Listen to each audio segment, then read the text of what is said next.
So one of the things I did not touch on in the last video in talking about the BRZ, the autocross season, all that type of stuff, was the status of the WRX. So the WRX, if you guys don't know, has had wheel bearing issues and problems for a while now, probably like going on 3 years now. The story with that is I took it up to Green Apple the one day, and it was just going in for inspection. I had new tires for it that were going to go on, brought them in, just going to get it inspected, and maybe there'd be like a little something I'd have to do to pass inspection. But they went to put the car up on the lift, and the rocker panels are all rotted out on this car, by the way. So you have to put the jacks in a specific location, and they went to put the car up, and they're like, hey, Chris, this is like creaking and everything, especially over on the side. Like, it's creaking and making noises. Like, do you want us to put this car up? And I'm like, nah, that's good. Like, let's just not get it inspected for now. Like, I'll take it home and we'll figure it out. So they ended up putting the wheels and tires, or mounted the tires on the wheels. I brought them separately, and they set those up, brought them home, put them on the car. I've been using them since for like 3 years now. But the car has not been inspected for like 3 years, and I don't drive it a lot, so it just sits outside. I literally take it on, I call these walks, where I just take it out and go to South Park and drive it around and then bring it home, just so like once a week it's getting started and moved around. It leaks oil, and the actual story is last year when the whole pit race thing was going on, I took the car down to Six Star, and I was going to have them do the wheel bearings and everything, and I don't know why, I just felt like they should be doing it, because I thought like it was more of a Subaru related like specific thing, but it's like not really if you actually think about it, like it's any shop could do this. And I just took it there, and I'm not going to get into details of what happened or anything, but let's just say it sat there for a good while and it never got done, right? So the car never got done, and the whole pit race thing was going on, so I wasn't worried about it. I was taking the BRZ around and everything, and the car just sat there, and it never got done. And it was like weeks and weeks later, and I'm like, hey, like I need my car back. Like, it was getting into be like the middle of October at that point, and it was time for this one to be put away. And I'm like, hey, I need my car back, and it just wasn't done. So I had to go down, pick it up, and it never got done. So what I did was I went out there and I looked, instead of just giving to a shop, because that's what I wanted to do. I was just like, hey, you guys are the specialists, just take this, get it done. I'm sure you see these all the time. Just get it done, put the parts in it needs. I don't even care how much it costs. Like, please just fix it, make it good for now. That's what I kind of wanted to do. And so I ended up waiting a whole another freaking year practically here. So it's been like 3 years since this car's had bad wheel bearings. And you just go down the road and you could just hear them in the back go womp, womp, womp, womp. Like, definitely a rotational noise. And so I went to Mach V Motorsports, or fastwrx.com, and I ordered up the entire knuckle, hub, wheel bearing, lug nuts, like the whole freaking kit and caboodle with bushings and everything. They were like $400 a piece for each side. So it's brand new everything, just bolt it straight on, because if you guys don't know, these cars are a press-in wheel bearing. So I'm pretty sure that the wheel bearing's bad, but since I've been driving on it for so long, the hub is probably bad. And then who knows what condition the knuckle is in, because there's that long-ass Subaru God bolt down there. So that's going to be a pain in the ass to get out. So I was just like, you know what? Like, if I was doing this, which I could do it, but I just don't feel like trying to get in there and cut all this stuff off when they could just put it on a lift and probably do it in literally 2 hours if you have all of the parts just going right in, right? It's literally maybe like 3 or 4 bolts practically. Maybe like 5. It's like 5 bolts, because there's 2 for the strut, and then I think there's like 3 other ones that you have to get out. And then you just put the whole assembly in, and I got all new hardware, whole hardware kit for like $50 each side that has every nut, bolt, washer, bushing, the whole 9 yards is coming. So it's all just going to go in the car, because all that shit is just old at this point. It's all worn out. So I'm actually kind of pumped to finally be getting this car fixed, because like I've been driving around and all you hear is womp, womp, womp, womp, and it's a pain in the butt. Like it sounds like shit. So I would love to get the car inspected again. I want to get this fixed on it. I want to get it inspected so that I have a car to use in the wintertime, because this one sits inside and I don't plan on taking this one out in the winter. So And we also have Helen Sentra that we put snow tires on. But it would be nice to have my WRX back. It'd be nice to have it functioning again, because it's a GD. It's old. I like old cars now because old cars don't have all the fancy tech and bullshit in them, and it's becoming like an iconic car. Even though it's an automatic, I'm gonna say that it's an automatic. So I've had it for freaking ever. I've had it for like 13, 14 years, somewhere in that area. If I'm recalling right, I don't know, somewhere. I think 14 years at this point. So I plan on keeping it for as long as I can, and like it's like, hey, do I throw $1,000 at this right now and just get it fixed? But like, and it doesn't make any sense because it's an old car. I get it. Like if it's anybody else, it's an old car. You know, they'd probably trash it and move on, right? For me, a little bit sentimental, but it's also a cool car and it's worth saving.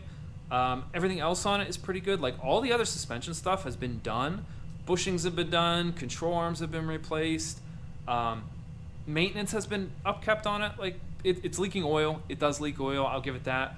But like a lot of the other stuff has been done, like fluid changes, coolant changes. Brakes are in good shape. Calipers are replaced. A lot of other bushings, suspension needs done again. Sway bar, like everything has been redone on this car at least once, if not twice at this point. A lot of the engine stuff is good to go. And I've used good fluids and I've kept up with it. So it's in decently good shape, as much as there's a lot of like old car things going on with it, right? And rust. But I figure let's get it on there. I've got fluid film on it. It's been fluid filmed. So let's get all that stuff on there. Let's get it fixed. Let's have a winter daily again. It doesn't have AC either, which kind of sucks when it's like 90 degrees outside like it is. It's like 80 something now. Maybe it is just a leak. So I actually bought this just to test something, right? I just put some Freon in it to see if it would change if it worked or kicked on. See if I could determine if it was the compressor or the clutch or anything, because that's initially what I thought was the compressor died, because it wouldn't turn on. So I instantly thought, oh, the compressor's bad or the clutch is bad or whatever. Turns out it's not. Turned out all the Freon leaked out of it, and if it doesn't detect a high enough level of Freon, the clutch won't turn on, the compressor won't turn on. So if you put Freon in it, it works just fine, blows cold, and it blows cold for about 2 weeks, and then it leaks out enough Freon. So somewhere in there's literally probably a little gasket somewhere that literally needs replaced. That could be right on top of the engine. It could be any of those little O-rings on the what do you call those? Where you hook up the gauges in this thing, Schrader valves. You know what I'm talking about? There could be a bad valve there. It could be leaking, right? It leaks a very slow leak. So yeah, it needs a smoke test done on it probably, and determine if we could fix the AC on it. But I want to get the wheel bearings done first, get the car rolling down the road correctly. Wheel bearings, it probably needs the front tie rods and all that. They've been seized for forever. So if I'm doing the wheel bearings, as long as I can get rid of this crappy noise, and that is what it is, the next step is going to be doing the front tie rods, which are not very expensive at all, pretty easily done. Get that done, and then the timing belt probably needs done. Maybe not this year, but maybe early next year, I'm thinking, to spread this out a little bit. And then maybe the AC. The AC isn't necessary. I'll deal without the AC, race car things.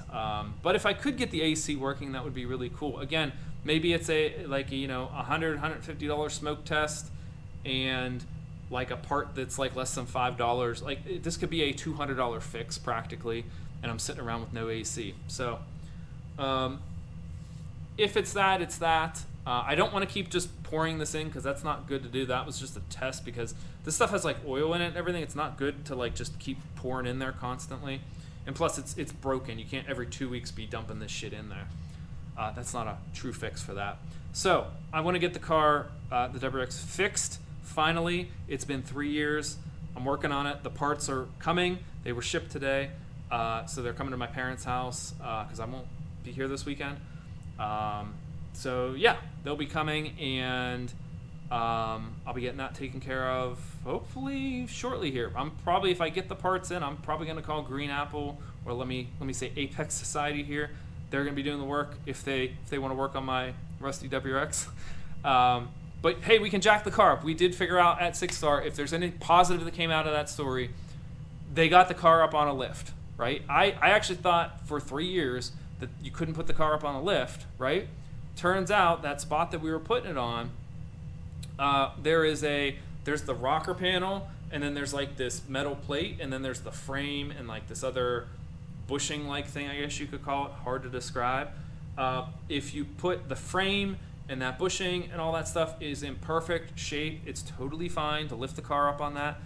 I was telling them to put it in the incorrect space, so what we were doing was we had a solid thing here, and then we had this piece of metal that was basically attached to nothing, because the rocker panel it's been sealed up and replaced, but it's not structural anymore really. It's just kind of cosmetic to seal it up and make it look like it's structural. It's not needed to be structural. You wouldn't actually lift your car directly on that.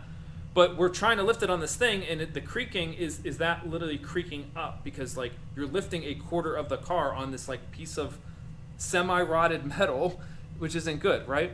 So you just have to move that over like less than 6 inches, and you've got a perfectly good lifting spot. And so for 3 years, I thought that you couldn't lift the car up, and that's how I was operating when the car was completely fine to be lifted up.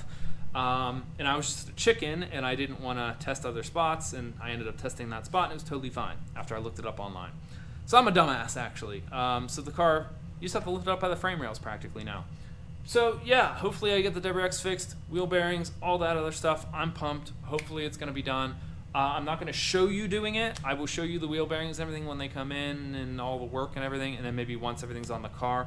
And I will probably show you, as long as everything goes on and there's no major problems and everything, I am going to be ecstatic and happy to have this car back, because it's been 3 years of rolling around like womp, womp, womp, womp, womp, and it's been a pain in the ass. And maybe we will go to another rally event, maybe Southern Ohio or Forest Rally or something, because that car's been to a lot of rallies, spectating. I would go up to STPR up in Wellsboro a lot with it.